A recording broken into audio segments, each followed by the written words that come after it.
99 news అనుక్షణం ప్రజల కోసం. నమస్కారం. 99 న్యూస్ కు స్వాగతం. వరంగల్ ఆర్టీసీ బస్సు డిపోలో అగ్ని ప్రమాదం చోటు చేసుకుంది. డిపోలో ఉన్న ఎలక్ట్రిక్ ఆర్టీసీ బస్సులో షార్ట్ సర్క్యూట్ తో మంటలు చెలరేగాయి. వెంటనే ఫైర్ సిబ్బంది అక్కడికి చేరుకొని మంటలను అదుపు చేశారు. బస్సు మంటల్లో పాక్షికంగా దగ్ధమైంది. కడప జిల్లాలోని ఒంటిమిట్టలో పంపిణీ చేయడానికి సుమారు 85,000 శ్రీవారి లడ్డూలను 300 మంది శ్రీవారి సేవకులు ప్యాక్ చేశారు. ఏప్రిల్ 1న ఒంటిమిట్టలో జరగనున్న శ్రీ సీతారామ కళ్యాణానికి హాజరయ్యే భక్తులకు ఈ లడ్డూలను పంపిణీ చేయనున్నట్లు తెలిపారు.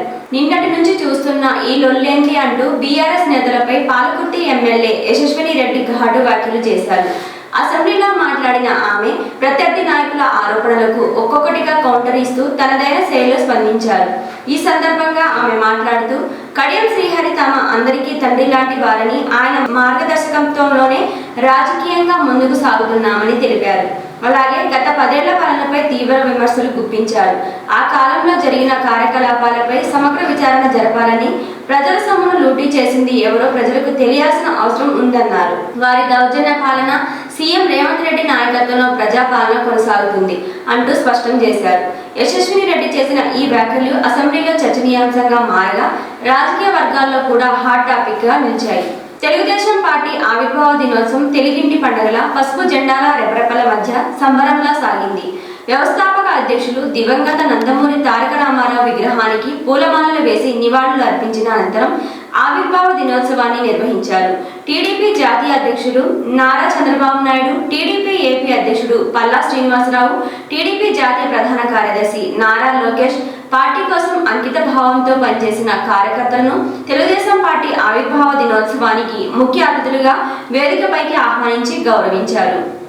ఏ పేరు వింటే తెలుగోడి గుండె తన రొమ్ము విరుచుకొని చూస్తుందో, ఏ పాదమైతే ఈ నేలపైన దైవాల రూపమై నడిచిందో, లోకాల నేరు ఆ నామమేగ అది గదిగో అతడే తారక రామం. భువనాల నుంచి గగనాల దాకా ఘన కీర్తి గణ్య కారణ జన్మ. ఎంత పుణ్యం చేసుకుందో వెండి తెర నిను కనగా, ఎంత కీర్తి పొందెనేమో పాత్రలే నీ కలతో, అగుకుల రాముడు నీవే. రేవంత్ రెడ్డికి హరీష్ రావు సవాల్ విసిరారు. నా మీద, నా కుటుంబ సభ్యుల మీద రేవంత్ రెడ్డి ఆరోపణలు చేసి హౌస్ కమిటీ వేస్తానని అన్నాడు. నేను రెడీ. అలానే రేవంత్ రెడ్డి సోదరులు ఆయన బావమరిది సృజన్ రెడ్డి చేసిన అక్రమాలపై కూడా హౌస్ కమిటీ వేస్తాడా? ఇదేం వద్దు, హైకోర్టు సిట్టింగ్ జడ్జితో కమిటీ వేసి విచారణ జరిపిద్దాం. నేను రెడీ. రేవంత్ రెడ్డి రెడీనా అంటూ హరీష్ రావు అన్నారు. హౌస్ కమిటీ వేయాలని మేము అడిగితే ఈ ప్రభుత్వం ఎందుకు ముందుకు రావడం లేదు? Rahul Gandhi joint parliament committee వేయాలని పార్లమెంట్ లో రోజు అంటున్నాడు. రాహుల్ గాంధీ అంటే ఒప్పు, మేమంటే తప్ప అని హరీష్ రావు పేర్కొన్నారు.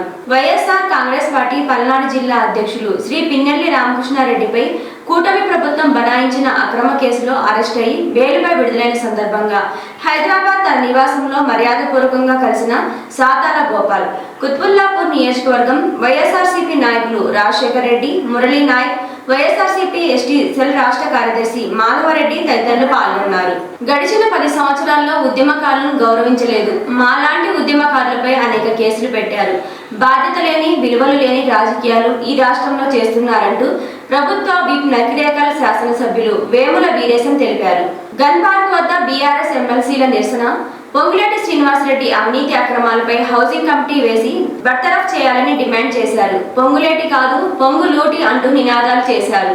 భద్రాచలం పట్టణంలోని అల్లూరి సీతారామరాజు కాలనీలో ఏప్రిల్ 7, 8, 9 మంగళ, బుధ, గురు తేదీలలో నిర్వహించబడనున్న ఆదివాసీ ఆరాధ్య దైవాలు శ్రీ సమ్మక్క సారలమ్మ జాతర సందర్భంగా గద్దల వద్ద పందిరి ముహూర్తం కార్యక్రమం ఉదయం 11 గంటలకు ఘనంగా జరిగింది.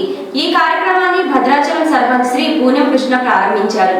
ఈ సందర్భంగా జాతర నిర్వాహకులు మరియు కుల పెద్దలు, ఆదివాసీ ప్రజా ప్రతినిధులైన సర్పంచ్ శ్రీ పూనం కృష్ణతో పాటు 10వ వార్డు సభ్యులు శ్రీ నిట్టారాజు, 12వ వార్డు సభ్యులు శ్రీకారం దుర్గారావు, 15వ వార్డు సభ్యురాలు శ్రీమతి సున్నం ఈశ్వరమ్మ, 18వ వార్డు సభ్యురాలు శ్రీమతి జగ్గా కుమారి, 20వ వార్డు సభ్యురాలు శ్రీమతి ఇర్ఫా అనసూయలను ఘనంగా సన్మానించారు. ఈ కార్యక్రమానికి అతిథులుగా కాంగ్రెస్ నాయకులు శ్రీనివాస్ గౌడ్, రామకృష్ణ, బీజేపీ నాయకులు అల్లాడి వెంకటేశ్వరరావు, బోడ సత్యనారాయణ, అల్లాడి వెంకట సుబ్బయ్య తదితరులు హాజరయ్యారు. PRTUTS రాష్ట్ర అసోసియేట్ ప్రెసిడెంట్ శ్రీ రాయల నరసింహారావు తండ్రి శ్రీ రాయల వెంకయ్య అకాల మరణం చెందారు.